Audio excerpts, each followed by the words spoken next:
Hello, Harry, members of the Executive Committee, all my friends and colleagues who are attending the conference arranged by the Partners on Population and Development in Yogyakarta in Indonesia. I'm speaking to you from New York, and I'm really sorry that I can't be with you in person. In New York, the United Nations recently ended a high-level session on the Millennium Development Goals. Many of us were speaking up during the meeting, identifying and lobbying hard for an additional goal in the fight to end extreme poverty.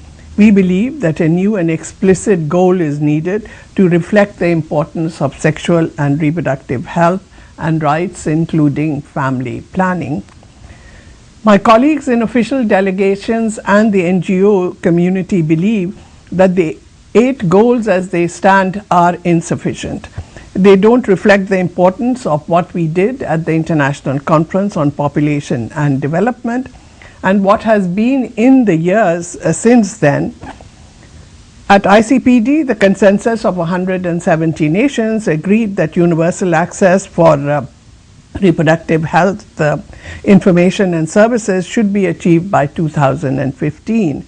Reproductive health includes not only safe motherhood and family planning, but protection and treatment from sexually transmitted diseases, including HIV and AIDS, prevention of gender-based violence, and everything else to do with the reproductive health system.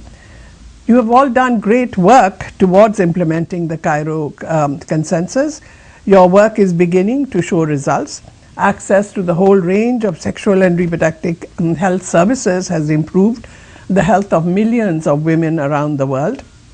The estimates of maternal mortality have fallen by nearly 40% compared with 2005. This year alone, nearly 200,000 more women will survive pregnancy and childbirth. Your efforts are saving lives. At the rate of 1 every 2 minutes, the life of a woman who might have died as a consequence of pregnancy. We can say with certainty that your work and the work of all the countries and organizations like PPD to implement Cairo is finally bearing fruit. All the more reason then to redouble our efforts.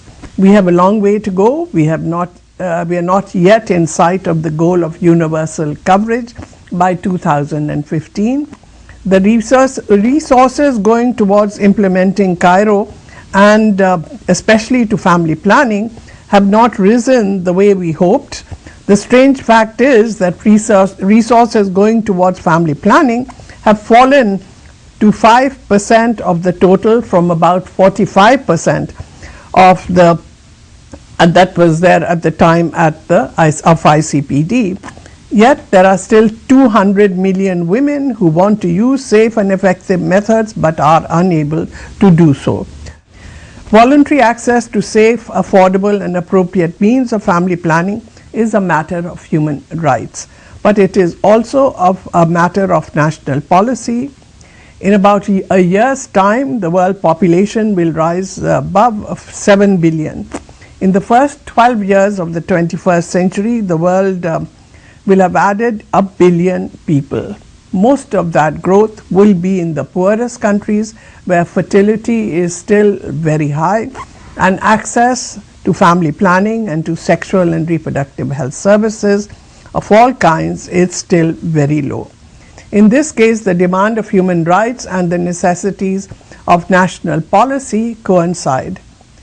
No country that pursues the goal of ending extreme poverty can afford rapid population growth. High fertility adds an enormous burden to the costs of development. On the other hand, lower fertility and smaller families provide a one-time development bonus. The productive workforce increases and the costs of education and health programs go down. Reducing fertility is relatively simple. Women in high fertility countries want safe pregnancy and childbirth. They also want smaller families than their mothers did. Provide women with the services they want, including family planning, and fertility will decline. This is not a new idea. In fact, it lies at the heart of the ICPD consensus. Every subsequent major international and regional conference on social issues has endorsed it. Women in high fertility countries want smaller families. Their governments want affordable development. Their goals are in agreement. What is missing is the will to act and the resources to turn will into action. We know what to do and how to do it. Sexual and reproductive health services must be integrated with HIV/AIDS prevention. Services must reach all people who need them. This includes unmarried women and young married women before their first child. Young people of both sexes need age-appropriate information and services. Men of all ages need to understand and take up their responsibility for sexual and reproductive health.